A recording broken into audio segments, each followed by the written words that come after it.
Hi everyone, आज के lecture में हम एक्सरसाइज 2.1 का क्वेश्चन नंबर 11 सॉल्व करेंगे। अच्छा जी, क्वेश्चन नंबर 11 में हमें क्या करना है? Find the values of unknowns यानी x, y and z given that the following matrix is a Hermitian matrix. They are giving us one condition कि ये जो मैट्रिक्स हमें दे रहे हैं ये मैट्रिक्स हर्मिशियन मैट्रिक्स है और आपको आइडेंटिफाई करना है कि इस मैट्रिक्स में जितने भी अननोन वेरिएबल्स हैं उनकी क्या वैल्यूज हो सकती हैं। अच्छा जी, आपको क्या करना है? सबसे पहले you know that Hermitian matrix क्या होता है? कोई भी स्क्वायर मैट्रिक्स हो सकता है जिसको कॉन्जुगेट करने पर एंड देन उसका ट्रांसपोज करने पर आपको वही मैट्रिक्स इन द रिजल्ट मिल जाए, तो यानी कि वो मैट्रिक्स हर्मिशियन मैट्रिक्स है। तो सबसे पहले कंडीशन जैसे मैंने आपको एक्सप्लेन की है, मैंने राइट की है, तो सबसे पहले इसका एक कॉन्जुगेट फाइंड आउट करूंगी। सो एक कॉन्जुगेट कैसे फाइंड आउट होगा? मैट्रिक्स का कॉन्जुगेट बिल्कुल उस तरह से फाइंड आउट करते हैं जैसे कॉम्प्लेक्स नंबर्स का करते हैं, यानी कि इसमें कॉम्प्लेक्स नंबर्स होते हैं आपके पास, real part as it is रहता है, इमेजिनरी पार्ट का साइन इंटरचेंज कर दिया जाता है। अगर ओरिजिनली वो पॉजिटिव हो तो आपने उसको नेगेटिव राइट करना है और अगर वो नेगेटिव हो तो आपने पॉजिटिव राइट करना है।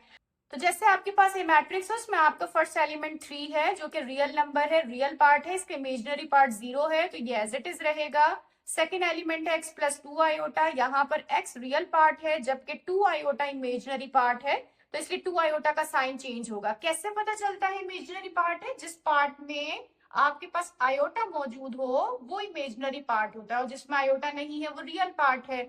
अच्छा जी, थर्ड एलिमेंट y आयोटा है, इसका मतलब क्या है कि इसका रियल पार्ट है ही नहीं यानी वो 0 है, जबकि इमेजिनरी पार्ट y है और वो पॉजिटिव है तो आपने उसको नेगेटिव y राइट करना है। उसके बाद 3 माइनस 2 आयोटा, 3 रियल पार्ट है, 2 आयोटा नेगेटिव पार्ट है, नेगेटिव पार्ट का साइन चेंज कर दें, पॉजिटिव साइन हो जाएगा, 0 एज इट इज आ जाएगा बिकॉज यहाँ पे रियल पार्ट भी 0 है, इमेजिनरी भी 0 है। 1 प्लस जेड आयोटा 1 पॉजिटिव है जबकि जेड आयोटा पॉजिटिव है, आप इसका साइन चेंज करके कैसे राइट करोगे? Negative Z iota. 4 iota positive है, नेगेटिव हो जाएगा। 1 माइनस एक्स आयोटा 1 पॉजिटिव है, एक्स आयोटा नेगेटिव है, पॉजिटिव हो जाएगा, जबकि नेगेटिव 1 एक रियल नंबर है, इसका इमेजिनरी पार्ट 0 है तो ये एज इट इज रहेगा। ये मैंने क्या फाइंड आउट किया है? ए कॉन्जुगेट। अब हमें फर्दर एक स्टेप करना है, क्या?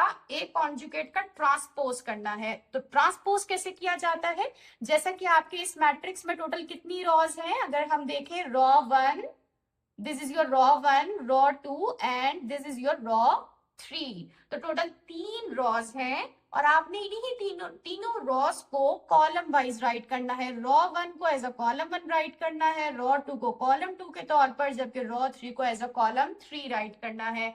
कैसे राइट करेंगे आप देखिए, 3x minus 2 iota and negative y iota, ये आपके रॉ 1 के एलिमेंट्स हैं। अब आपको इनको एज अ कॉलम राइट करना है, 3x minus 2 iota negative y iota, और ये डेफिनेशन किस चीज की होती है? ट्रांसपोज की। अच्छा जी, सेकंड रॉ को एज अ कॉलम राइट कीजिए, 3 plus 2 iota 0 and 1 minus z iota, जबकि थर्ड रॉ क्या है? Negative y iota 1 plus x iota and negative 1।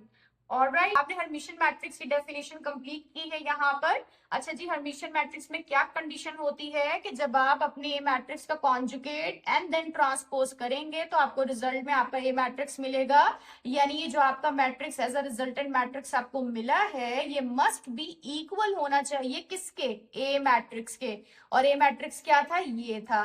तो मैंने दोनों मैट्रिक्स को इक्वालिटी के साथ राइट कर दिया है। यहां तक बात आपको क्लियर है? ठीक है। अच्छा, इसके बाद आपने क्या करना है? हमारा मेन गोल क्या है कि हमें अपने अननोन वेरिएबल की वैल्यूज को फाइंड आउट करना है। अननोन वेरिएबल्स कौन कौन सी? अब हम उन पर फोकस करते हैं। ठीक है, तो आप देखो जरा, हमारे पास अननोन वेरिएबल यहाँ पर एक तो ये y है, ठीक है, यहाँ पे ये x है, इसके अलावा ये भी x है, ये भी y है और ये आ गया z।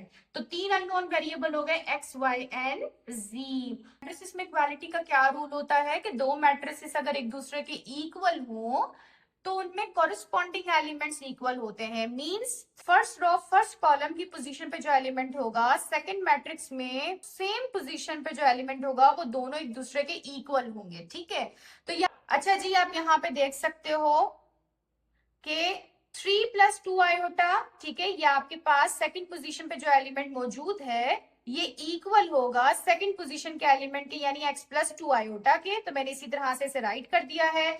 जबकि नेगेटिव y आयोटा इक्वल होगा y आयोटा के, ठीक है, इसे मैंने यहाँ पे राइट किया है। और थर्ड आपके पास z अननोन है, सो z पे जो एलिमेंट है 1 माइनस z आयोटा, ये इक्वल होगा 1 माइनस x आयोटा के, ठीक है। अच्छा जी, ये माइनस है, इसकी इसे नोट कर लीजिएगा। तो मैं इसे राइट कर सकती हूँ 1 minus Z iota is equals to 1 minus X iota. Now we need to find the values of unknown variables. किस तरीके से? You can see that equality की बोथ साइड्स पे दोनों टर्म्स सेम है 2 आयोटा, तो वो कैंसिल हो जाएंगे। रिमेनिंग क्या है? 3 equals X means X equals 3। इसी तरीके से 1 minus G iota equal 1 minus X iota. Equality की दोनों साइड्स पे अगर कोई टर्म एग्जैक्टली सेम होती है तो वो कैंसिल हो जाती है। सो यहाँ पे रिमेनिंग क्या है? Negative Z iota which is equal to negative X iota. Now iota iota cancel and negative sign will be cancel by the negative sign. So the remaining are z equal x. So x is 3. So I can write z equal 3. Now here we can see negative y iota equal y iota. Negative y iota अपनी position पर मौजूद है, जबकि इस y iota को मैं left side पे move करवाऊंगी, तो वहां पर मूव करने की वजह से चूंकि यहाँ पर ये पॉजिटिव है, यहाँ पर आने पर लेफ्ट साइड पर मूव करने पर ये नेगेटिव हो जाएगा, जबकि on the right hand side मेरे पास 0 रिमेनिंग होगा। Now minus minus plus, so 1y iota plus 1y iota, it will become 2y iota, जबकि आपके पास नेगेटिव साइन आ जाएगा। Negative 2 and iota are multiplying with y, so when I move them on the right hand side, यहाँ पे ये denominator बन जाएगा। तो इन दोनों को जब आप डिवाइड करेंगे obviously you will get 0, so y equal 0। हमारा टारगेट था हमें अननोन वेरिएबल की वैल्यूज को फाइंड आउट करना था, मींस x 3 है, z 3 है, y 0 है। तो क्वेश्चन है तो कमेंट सेक्शन में आप पूछ सकते हैं।